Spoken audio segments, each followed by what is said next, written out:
This is my talk, Government Issues, Leveraging Accessibility with Usability to serve really diverse audiences. And I purposely put a lot of buzzwords in there because sometimes I feel like we talk about these things in buzzwords. We are going to break through these buzzwords and create a foundation that actually benefits everyone. So in the talk, I'm going to share ways that we have been successful in doing this. I'll tell you more about myself and my organization in a bit. I'm going to be sharing the ways that we borked up in achieving that goal, because I feel everyone has something to learn from when they make a mistake, and then sharing how to avoid that mistake with others. We're humans, we're not perfect. And the things that we're changing and that we've changed so that we can achieve compliance and serve greater experiences to our users. And finally, some tools that you can use to achieve similar results in your projects. So, some quick things about me. It's going. It's like the slow load. Come on, Google. So, my name is Tearyne Glover. It is pronounced like Karen with a T. I'm sure several of y'all wondered about that. I am the UX/front-end developer for the Employees Retirement Fund of the City of Dallas, Texas.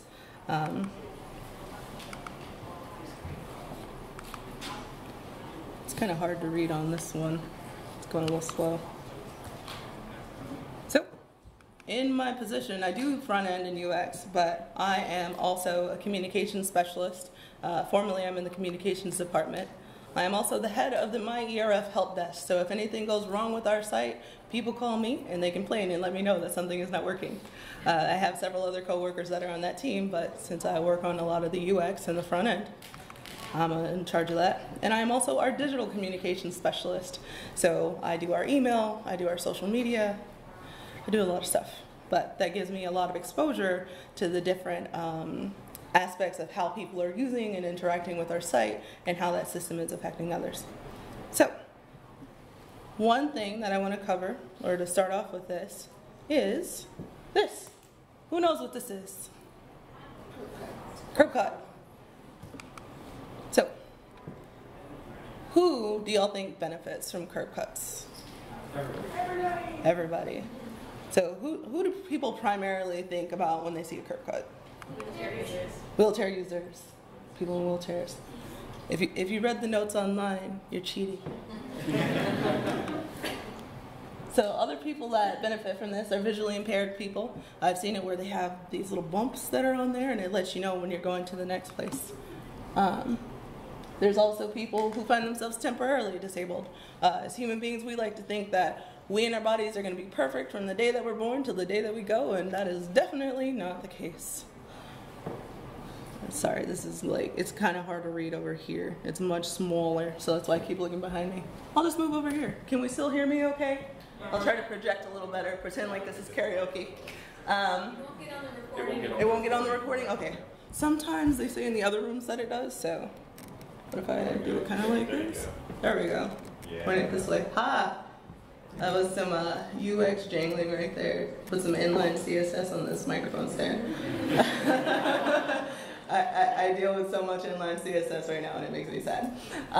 But people that have mobility issues that previously might have been in these other situations, but also people that push baby buggies, strollers, supply carts. I love these curb cuts because I'm not good at pulling carts of things around, but I see a curb cut and that's a shortcut. And then there's also people that are me, I just talked about myself.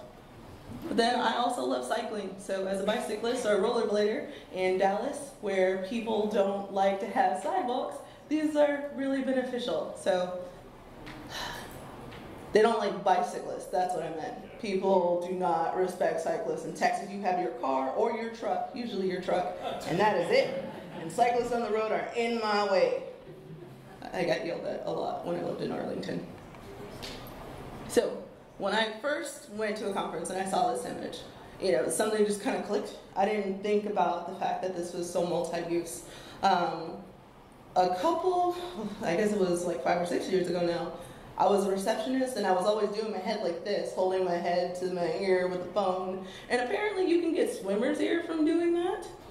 Yeah, my ear was doing all kinds of gunky things, and the trippy part about it was that my hearing started going with this. And it sounded literally, y'all, like there were transformers talking in my ear, so things just sounded weird. I had a very hard time, therefore, putting headphones in my ear. And if I was trying to watch a YouTube video or something like that, like, well, how do I watch this when I can't listen to the audio? And then I discovered, hey, there's subtitles on videos, sometimes. So this kind of woke me up to, you will have a body that's working out sometimes, but sometimes it will fail on you, even just temporarily. So when we talk about accessibility, this is a definition that's on there. It's ensuring direct and indirect access through accommodations to people with disabilities. To me, the most important part of this is that we are ensuring access. And if you think about accessibility in those terms, making sure that people are able to use what you're creating, it expands a lot of boundaries. I don't mean to bring this up to say that accessibility in and of itself for those who are differently abled is not important, but I know that probably a lot of y'all have heard someone say, well, why do we need to do X? We're in government, so one, we have a responsibility to provide things that are accessible because lawsuits. But, you know, sometimes when people get caught up in the profit motive, accessibility is the last thing that they think about. Accessibility is also heavily related to a principle called universal design. And so with that, we aspire to create environments that are designed to be accessible to older people, people with disabilities, and without disabilities. So curb cuts were a really great example of that. Initially, people think about wheelchairs, but there are more people. So the tech equivalent of universal design is going to be a concept called design for all. It's pretty big in Europe, I am told, but y'all can read this on here. It's a design philosophy that targets the use of products, services, and systems by as many people as possible without the need for adaptations. I'm going to try to adjust here so I can read this a little better. It's very small on my screen, I'm so sorry.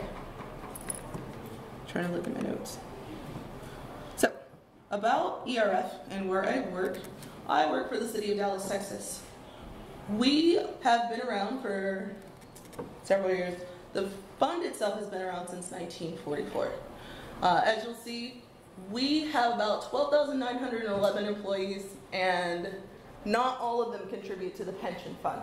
About 9,690 of them are unsworn. So we have sworn employees and unsworn employees. So the sworn employees contribute to a different pension fund, but the people that are under me, about 7,000 of those people are permanent full-time or permanent part-time employees. Their contributions out of every single one of their checks is 13.32%. Yeah. So we're not contributing to Social Security, which is about 6.5%, but a lot of people don't realize that in order to get a pension, you have to pay into your pension. I guess there was some point before anyone thought of me that, you know, your pension was just something that came along with your job, but here you have to contribute to it. Now the 13.32%, that's the highest it's ever gonna go. That's in our plan chapter, but you know, telling somebody, no, your contributions will not go higher than 13.32%, that's still, people are supposed to tie 10% to their churches in Texas, giving more to the pension fund than you are to God, huh? So there was a website before I came. In 2002, my supervisor did the website on her own, HTML, CSS, all that. So the first website came out in 2002, and in 2015, right when I was coming in, we launched the Active Employees portal.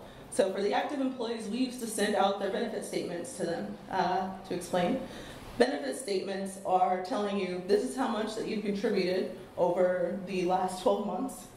It would be dated for December of the previous year, and they would not get it until about March. So that information was out of date by the time they got it. But with myERF, now they receive monthly updated statements. So they get a better picture of, if I were to go now, what would my pension be? In 2017, we launched the retiree portal, which opened us up to a brand new set of users with a brand new set of requirements and different abilities to use the site. And they were able to get their 1099-R forms. In 2018, we put their pay stubs online and let them know that we would not be mailing their pay stubs anymore unless they requested it. It saved us and them a lot of money, but you know, for somebody that's used to analog that retired recently or not so recently, it's kind of different.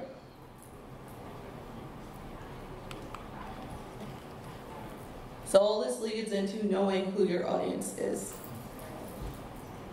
So right now, I'm going to talk about diversity in theory versus diversity in practice. And so I think a lot of you will understand that with diversity and inclusion, it's often presented where we talk about people's group membership. We talk about how we want to design for people that are in the LGBT community. We talk about how we want to design things for people of color. But we don't really, I feel that sometimes we don't discuss about what that is to design for people's actual reality. So who's seen a picture like this on the internet? Yeah, we're all gonna hold hands and it's gonna be kumbaya, it's gonna be great. Look at all these happy smiling people contributing 13.32%. Everyone does. It's a rainbow of contributions. I would like to go beyond the surface fluff, and that is why I'm speaking with y'all about this today.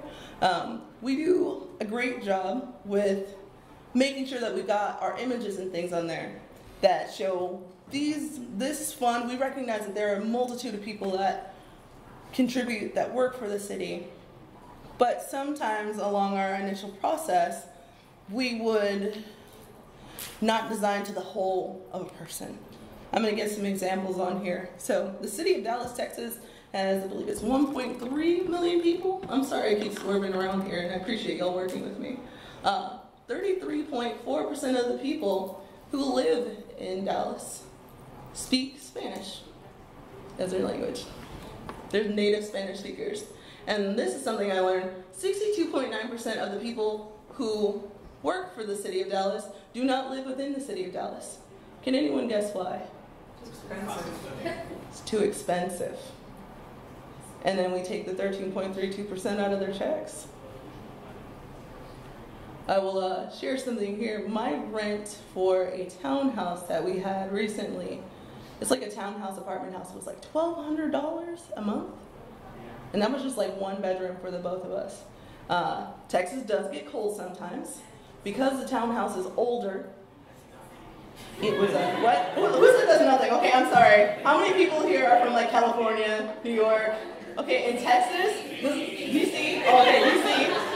In Texas, $1,200 is a lot of money. I forgot where I was. So the last time I did this talk, it was in Texas. So everyone was like, oh man, so this was a big thing. You can get a house mortgage for $1,200 with several bedrooms in Texas. Thank you for reminding me that I should be aware of the audience I am serving. So yeah, that's pretty funny. It was a lot of money for Texas, and then we had like a bill for our electricity that was like $500 because it was an older apartment, but you know, it kept us within the city. I didn't have as bad of a commute, but I can gander that there are a lot of people that work for the city that can't afford that same amount of money. I also live in a northern suburb, which is significantly less diverse. I get along pretty well. But as far as languages in Texas as a whole, because a lot of people are moving, also remembering my context, in last August, we had this wonderful hurricane called Harvey.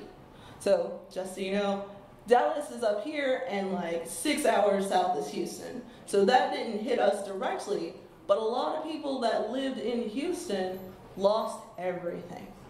And especially if they were not of means before, losing all that and then having to evacuate, a lot of them came up to Dallas. What's the point in going back when you got nothing? So a lot of those people that were there were part of the Vietnamese-speaking communities. Toyota recently opened a plant in Plano, which is about an hour north of Dallas, and there are a lot of Japanese speakers that are there. I speak like some Japanese. I'm not going to do it now because I'm already nervous. But We've got Spanish, Vietnamese, Chinese, Tagalog, German, all these other languages are there. So when we are creating features on our website, we should be designing to those realities. And there were some things that we did that did not. So some more statistics on us. So I do want to point out that I was given this information from the city. It does recognize people's genders in binary, so I apologize that there are some exclusions that are here, but I do want to acknowledge that I do know that there are other people outside of these two.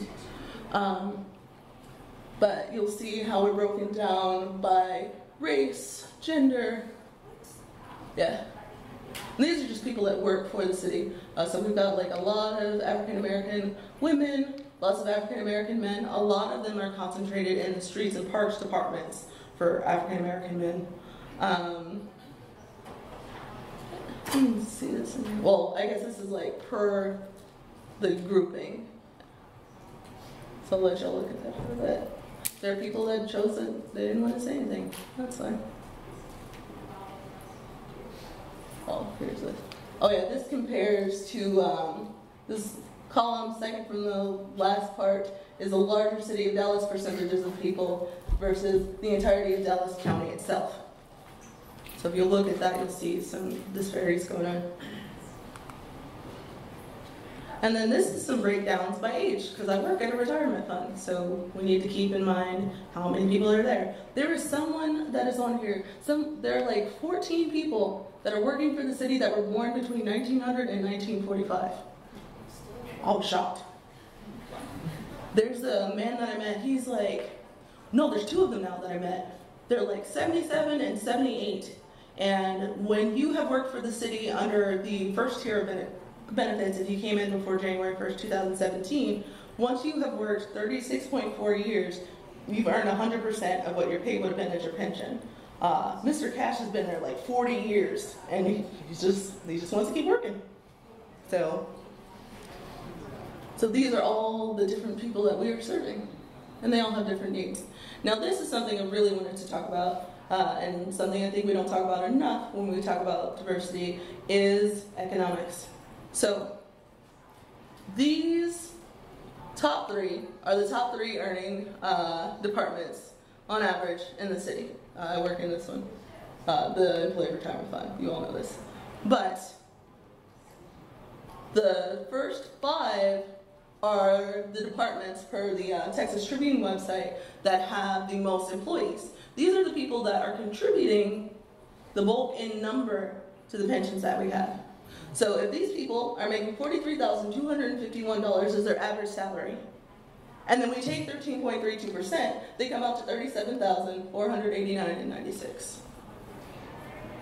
So once I became a web developer, I started making more money. I started making about twice as much money as I was working in a call center. I remember working in a call center at the $13 an hour. If I got a flat tire, that ruined a lot of things for me. I didn't know what I was going to do next. I was always worried if I was going to have enough gasoline. If that happens now, you know, I fill up my tank every week. I'm perfectly fine. If the tire messes up, I just call AAA or I get another tire. So I try to remember that experience that I've had and compare it to where I'm at now and recognize that proportionally, that 13.32% is a lot.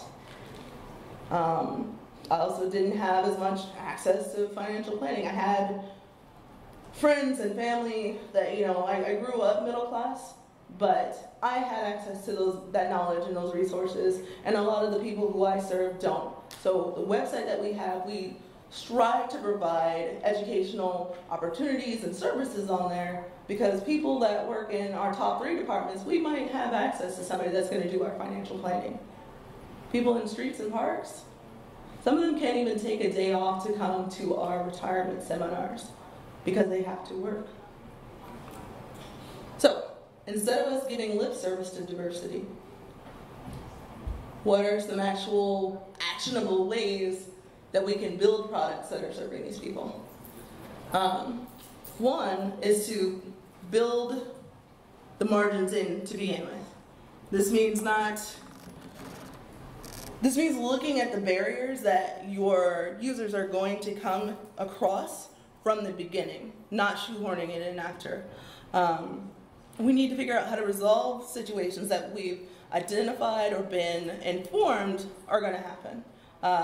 As a communication specialist, we do these things called summer sessions, and we go out to the job sites, especially for people that can't come in all the time, and we learn, you know, what are the things that you're concerned about with your retirement. A lot of people wonder, well, I know that I can retire in 3 years, but it's still not going to be enough, so what should I do next?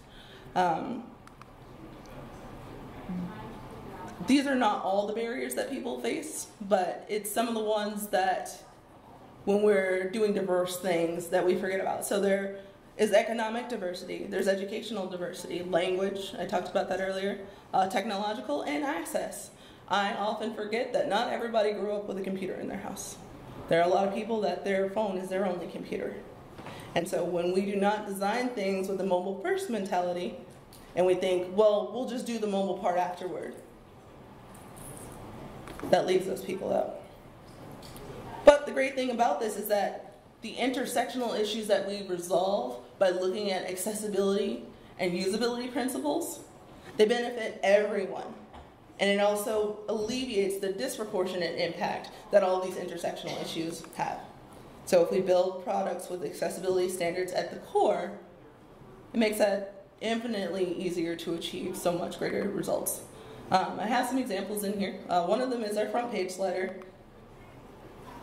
This is a really beautiful slider. Our designer does a great job like coming up with just these wonderful publications and themes and things like that. And so this front page slider is there. I don't know if any of you have gone to our website yet.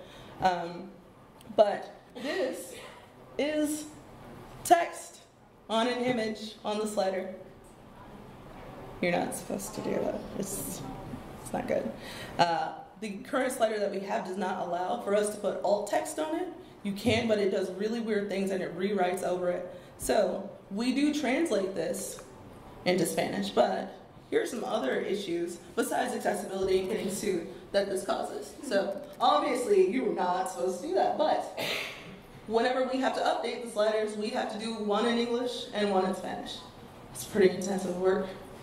But I do mess with Photoshop sometimes. It's not super hard, but if I mess up a typo on lunes, or I forgot the other word for Friday in Spanish, sorry about that, then I have to redo the slide over, and it has to be done every month. So, and it might seem like we're covering a lot of people when we have it translated into Spanish. In Arlington, Texas, there are a lot of people that speak Vietnamese, and we talked about the people that came up from Harvey, making this where it's another solution that might also involve your image, but allows you to just have the text over it.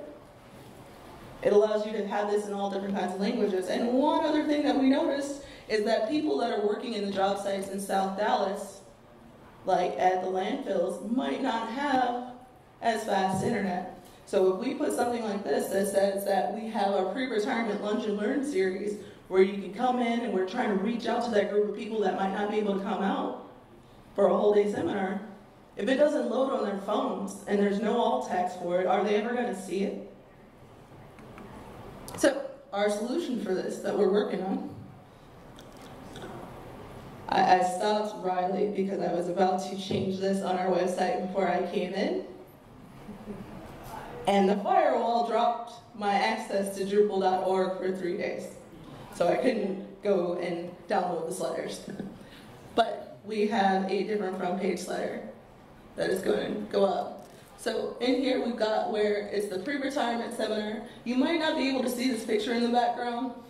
It's a bunch of people that are in a classroom looking, but the most important information, the date of the seminar, what is going on, and registering for the seminar are visible. This is all text that can be changed out. It comes from the node that has been constructed for it. And this is like some simple example HTML where you can do this and it's still showing the same information. Here's your taxonomy. I've recently implemented taxonomies on our website and I'm so excited about it. It's very cool. but you've got your taxonomy terms, you've got your noble title, these are all in here. I actually changed this where the this is an H2 now, and there's 2 different spans within there. But you're still serving that same information, but in a way that can be translated, that can be seen even if the style sheets don't load. And you can still get your aesthetic principles in. So another case study that we had is our login procedures. This is not actually what the login box looked like initially, but it's a pretty good representation. We had the username and the password field on the same page. And this seems like fairly standard for some people. Our friends in Russia and China love to spam this box trying to get into the website. So we changed this. So like I said, nefarious folks kept trying to brute force in. We changed it so that the username and password were on separate pages. And then also we added a step where you would be asked for your username. You'd be asked to answer one of 3 different security questions that you pick the answer for. And then you would put in your password, so 3 different pages. Reduce the number of attacks we got. However, we explain this in a modal. I have recently gotten them to stop using modals. I am very happy. A younger person and another one, I realize I'm older now, asked me what a modal is. It's like the pop-up that comes up saying, do you really not care about your health and fitness and you don't want to sign up for this? That's a modal. So, after we did this, I checked our Drupal analytics and we kept getting the forgot password page in Spanish for our top hit. Does anyone want to guess why that happened? The modal was not translated into Spanish. It was only in English. 33.4% of the people that live in Dallas, Texas are native Spanish speakers. In 2016, I went to Japan.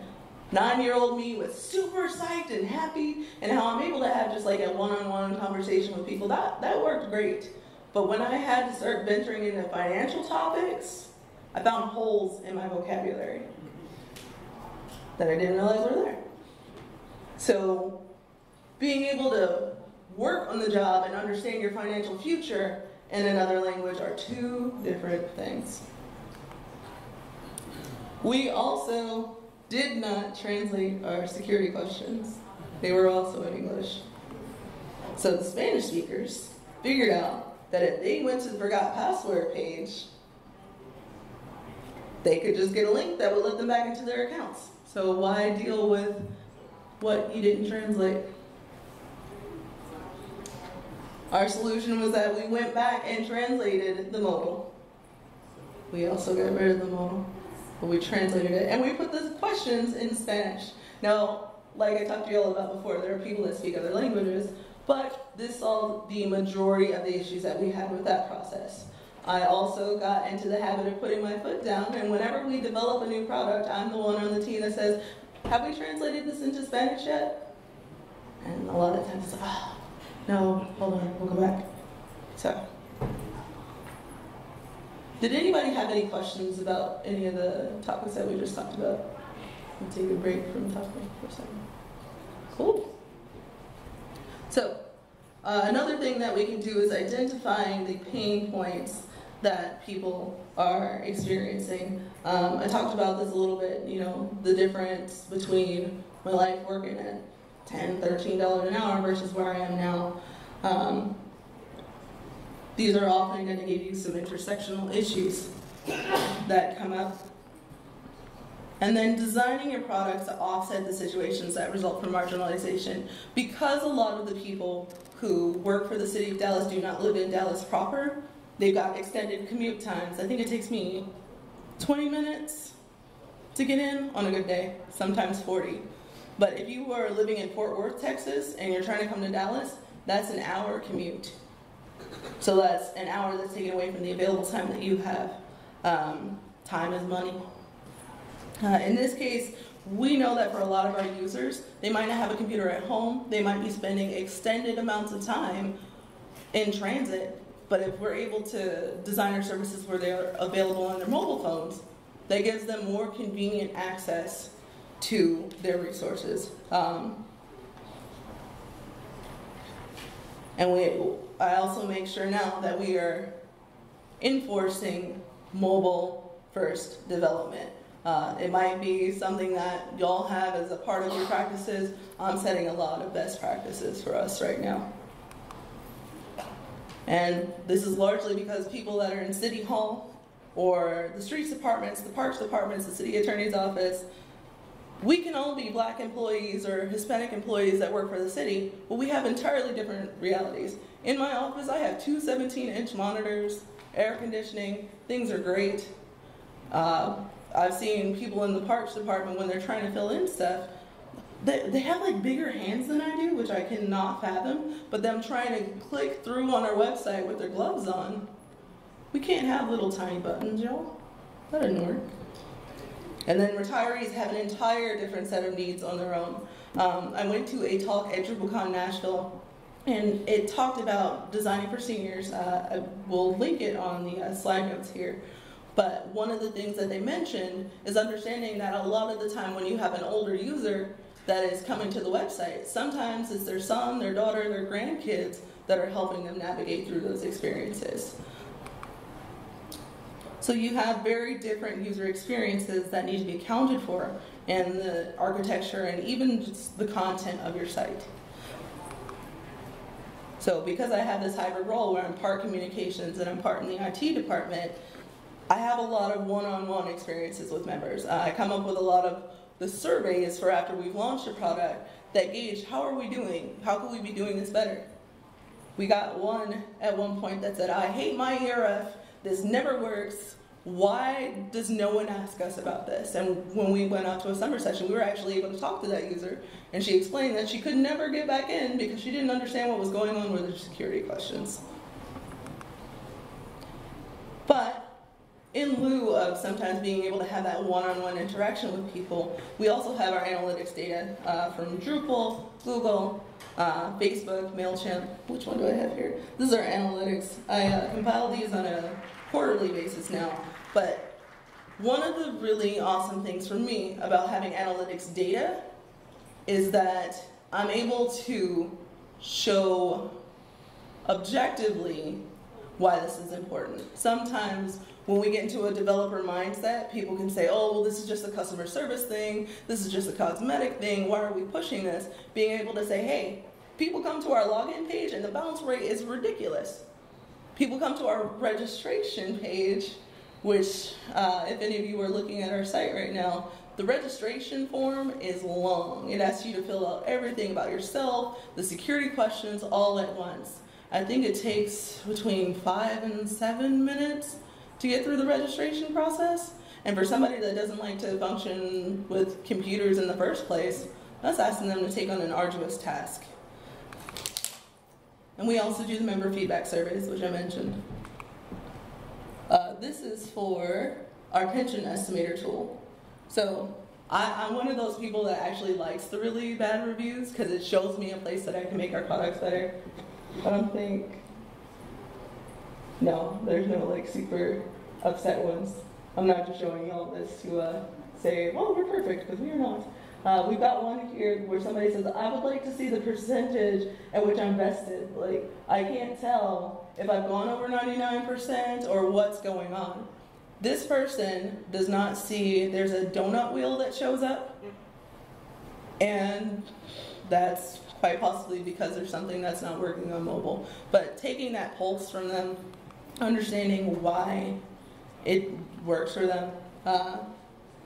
So what have we learned? So we have to hold ourselves accountable. Before, when I came in, we didn't have project management software. We were just kind of emailing things, and sometimes things stuck, sometimes things didn't. Sometimes Tearyne was asked to take meeting minutes. And now, yeah, we have to accept the fact that we have to document these things. So now we have new standards for our development. I think I've covered a lot of these. So once we had the portal, before it was just a static website, we had customers, and that's very hard. Like when you're in I'm just going to put this out and people are going to use it. If you build it, they will come and use it without complaint. People will call us to ask us questions about their pensions from information that they've seen on the site. So I transitioned from just being a front-end developer to this UX developer. This is what I'm calling it because I'm doing UX and front-end stuff. We also have the project management system, and we have a standards list. So everything has to be translated into Spanish before it goes out. It needs to be tested by members of the staff. The builds have to be accessible, and if something is not available in mobile, we will test it.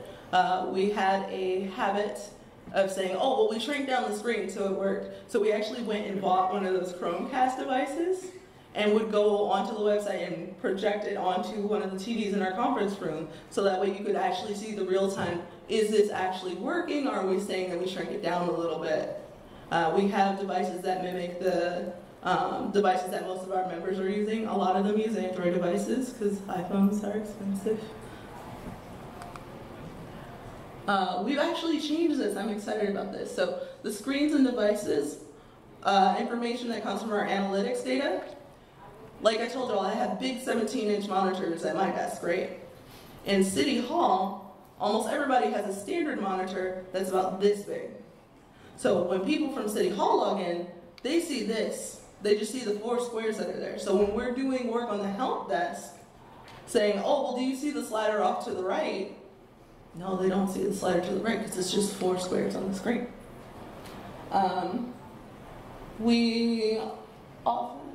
And the retirees often have this too. This is how the screen looks to retirees because they use bigger resolutions.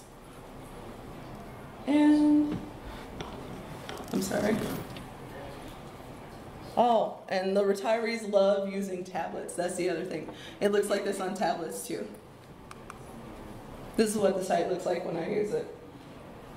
There's a whole lot more information that's here. So above the fold kind of went out the window, but then we still have different folds. This is information about the different device types that are used by people at the city. I'll leave this up for a second. If anybody has questions about this.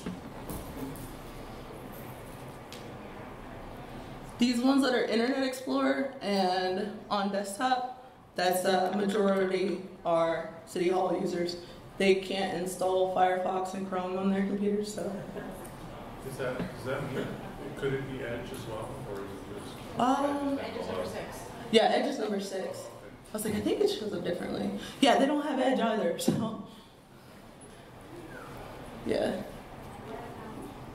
I always try and figure out which one of these is me. There's actually a user profile that's in our analytics data, and I'm like, that's the day that I started. That's me. It's kind of creepy. One other thing that's kind of cool about analytics is that sometimes when we send out emails to things, there's like a living virtual ant farm that you can look at, your real-time results. So you go into your analytics and you say, oh, show me real time. And you can see the number of people that are on your site and like where they're going. So I call it my digital ant farm. It's cool to see how people are actually interacting after we send them things. These are screen resolutions. And these are in the notes, so you can look at them. So one of the things that we forget to talk about when we talk about diversity and that people don't realize when they're in the profit motive is the cost of exclusion. So anytime we release something and one, we don't test it with our internal users, the counselors get a lot of calls that come in, because I don't always get the angry phone calls. The counselors get calls saying, I don't understand what myERF is saying about my pension, and the counselors are like, I didn't know that myERF would tell you that. So then we'll get those calls, and when the counselors end up getting those calls, it takes up more of their time from being able to handle, if somebody is coming in to talk about their loved one that passed away. A lot of this information is available on the website, so being able to handle those more personal cases that need a human touch, our website should be alleviating that pain for our users and for our internal members. Members end up frustrated and they call the help desk when they don't understand login questions. And instead of resorting to our source of truth with our communications team and our staff, sometimes they come up with rumors for themselves, we have something called the Rule of 76, where your age and your years of service added together, they're 78. Rule of 78, they add up to 78 and you can retire. But then because they can't always access the information the same, some of them came up with it where you have to be 78 to retire. We're like, whoa, no, that is not what Rule of 78 is. If the information is more accessible, then they're able to do that. And then members can often make decisions that harm their financial futures. So because we are not contributing to Social Security, if somebody leaves and doesn't realize how close they are to retiring, and they decide, well, I'm going to take a refund of all my pension contributions. If you are not contributing to Social Security for, I think it's about 10 years, you get hit by something called the windfall elimination provision, and it significantly hampers your Social Security benefit. So somebody could take a refund of their contributions, have been working for the city for 20 years, and all they needed was that one more year, and now they have a lump sum of money that they would have earned back within like 2 years' time if they had taken their pension, and they have a compromised Social Security. Sometimes those calls aren't fun. We do our best to get people to log into the portal so that they can see this information. But the benefits of including people, like I said earlier, when you have these tougher, more human cases that need to be handled, the counselors can do that directly. Members know that even if they can't reach us on the weekends, sometimes they will message our Facebook page, sometimes they will be able to reference the site, they'll be able to go into their myERF and make their plans when we're not available. The self-service nature, a lot of people, when they are going to apply for a loan for a home or a new vehicle, they know that they can log in and be able to see their retiree pay stubs or their contribution information. They get asked this a lot. I'm learning more about their uses of the documents that we make for them so we can help them with that more automated. And we're able to focus the energies on the complex issues. And I just covered that. So as a local government agency, we're required to do accessibility work by law, but I feel like as technologists, we should be holding ourselves accountable for that, not just vanity, diversity, but performing inclusion as well. So it is achievable. We can't do it all at once. I'm making incremental changes to our site because as I'm learning, making changes in the government is a little hard and sometimes tedious. But if you have a good base, it allows you to expand from there. These are some of the resources that are in the slide. There's a book by Ken Tabor that has helped me with responsive web design and understanding things as far as your analytics data. Here's the Seniors and UX Designing for Baby Boomers talk from the last DrupalCon in America that I went to. But I can include some more resources. Oh, and this is how you can get in touch with me. I think I put my Steam username on there, so if you play video games and you would also like to play video games with me, I'm open to that. On Slack, my name is 9livesblackhat. I found out that it printed my name on the badge like that after I went to my first DrupalCon. I was like, everyone knows my street name now. This is weird. But, and then is that it? That's it. Thank you.